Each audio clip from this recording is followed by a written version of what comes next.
So I hear a lot of critiques online of American constitutional law, the idea that certain rights ought to be taken off the table, not to be interfered with, and that a nonpartisan high court ought to interpret said laws in order to ensure that the legislature does not ever infringe on them. I think this is a good idea, and I think this ensures that a free republic is guaranteed. But there are people online in all of their zeal and anti-American fervor who will say that this is in fact a bad system, pointing only to vague notions such as the idea that it, the American Constitution is treated as a religion. They will say this very vaguely, not really bringing up any broader point associated with it, just that, oh, it's a religion, therefore it's bad. It's kind of like the ultimate straw man of the argument that I just made. Are there certain people who treat it way too seriously and obsess over it? Yes, that's a extremely small minority. Most people simply employ the Constitution in their rhetoric because we as Americans understand how important having something be constitutional is. And so, of course, politicians will opportunistically employ or evoke the Constitution in their rhetoric in order for it to be more politically viable to the population that they are trying to get to vote for them, which is Americans. And obviously, if you are from a country that does not have that, it is going to be less politically appealing or politically viable. If, for example, you're in the UK or Canada and someone spoke like that, it would be very confusing. But this is one of the key differences between the U.S. and those countries. The U.S. does not require new immigrants and new citizens to submit biometric data when joining that nation. The UK and Canada, and I don't know about the other Commonwealth countries, but I wouldn't be surprised if they did it as well, require this. But if the United States were to do this, that would be unconstitutional immediately because it's a violation of the Fourth Amendment. You have a right to privacy, and you also have a right to due process. But in those countries, you can do that because they don't have a constitution. They have some basic, quote-unquote, rights to due process, privacy, against unlawful searches and seizures, and so on, but those aren't really rights.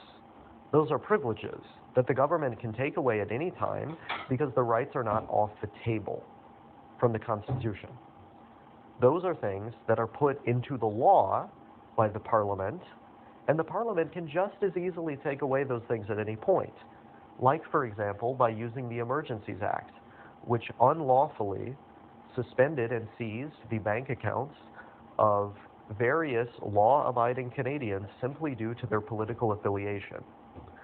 And this was rendered unlawful by courts throughout Canada, and yet Justin Trudeau rammed it through the Parliament regardless of his own courts saying that it was unlawful.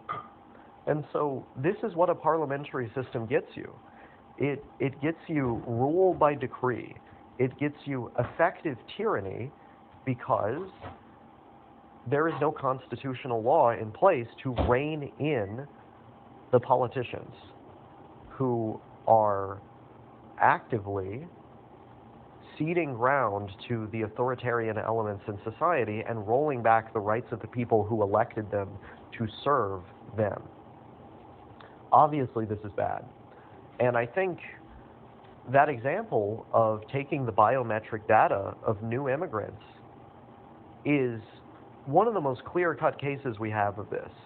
Like, this would immediately be rendered unconstitutional in the United States. We would never do this.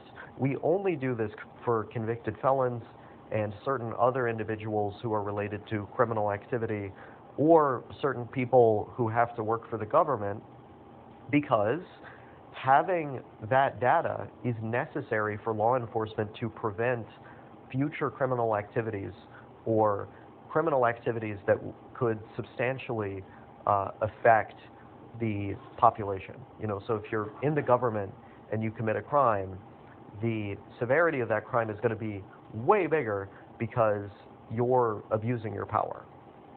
If you are a felon, then it is in the public's best interest to have your biometric data in the database so that if you are to commit a crime in the future when you're released, you can more easily be identified.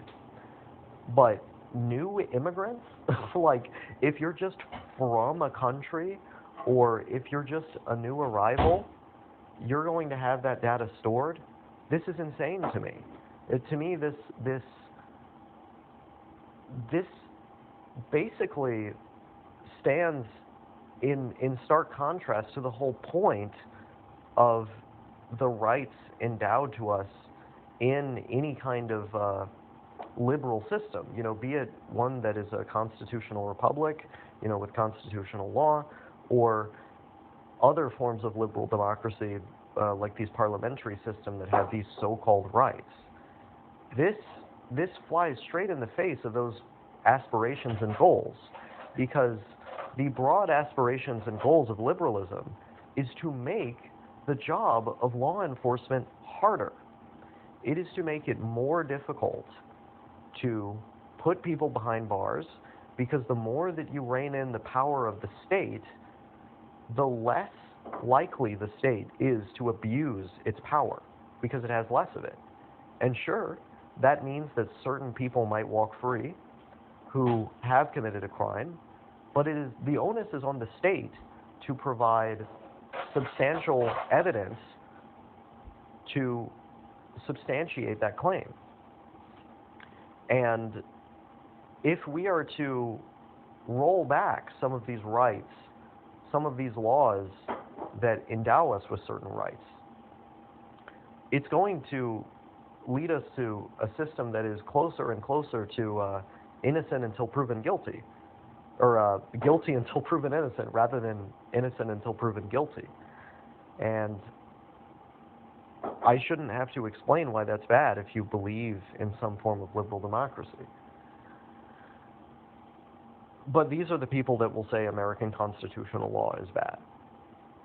And it is for one simple reason.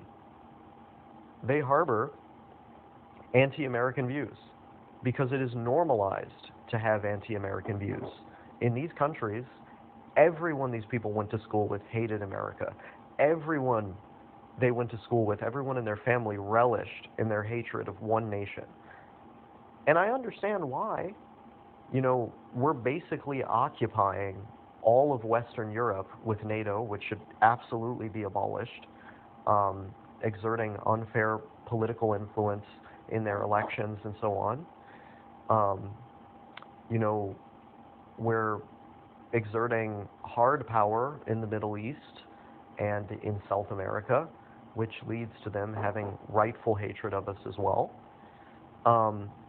But for all of the bad things that America, the country, does and its elected leaders do, there are also good things that are in that system that other nations can stand to learn from. And so I do not say this as a jingoistic person who believes that everything my nation does is good and that this is the promised land that everyone ought to go to. No, I think every nation should look out for its own interests. And I think the more nations that decouple themselves from the United States, the better the world will ultimately be. But this bizarre, infatuation with showing performative outrage at any, and I mean any, praise towards the United States whatsoever, it's just patently absurd. And I think this argument that is made by some people online from Western Europe and other places is just yet another example of that performative outrage that these people have been culturally inculcated into exhibiting, that they have been indoctrinated into having these opinions and experiencing this performative outrage, because everyone around them does it. Everyone around them encourages them to think and speak this way. And I think it makes it really hard to have a rational conversation about constitutional law, because anyone from any other country that you speak to about the issue will discredit all of the arguments immediately by saying, oh, your country treats constitutional law like a religion, and that's why I can't listen to any of the arguments. Never mind the fact that Japan has constitutional law. Never mind the fact that most of the Latin American countries have the same thing, and many other countries throughout the world have the same thing. It's not strictly an American thing. It's a thing that's been implemented all over the world. You just pick on the most obvious example because you don't want to actively engage with the arguments. And this is what a lot of the anti-American crowd does. They obsess over the tangible details as a way of discrediting credible discourse that could be had, reasonable disagreements that could be had, and also as a way of shooting the messenger before the message is even sent. You're American, therefore your opinion is bad. You're American, therefore you're obnoxious. Never mind the fact that everyone who comes from any country is an individual, and as individuals they have their own ideas and things to bring to the table. Merely because of the people they are associated with, you've already decided to discredit every single thing they're going to say. It's frustrating. It's frustrating to see this kind of propaganda permeate so much of the World Wide Web, this place that I like to spend time on. I feel like it's all I ever see. And then when I go to another country, be it the UK or Germany or the Czech Republic, sort of, I was about to say Poland as well, but when I was in Poland, people kind of treated me like a king, which was interesting. Honestly, I don't want to be treated like that either. I just want to be treated like a normal guy. But in those countries, and also even in Canada, when I wore an American flag shirt, people treated me differently. Like, in all of these countries, people will treat you like shit if they know that you're American. And I just have to wonder, like, why is that necessary? Can you not just engage with people's ideas or engage with them as individuals?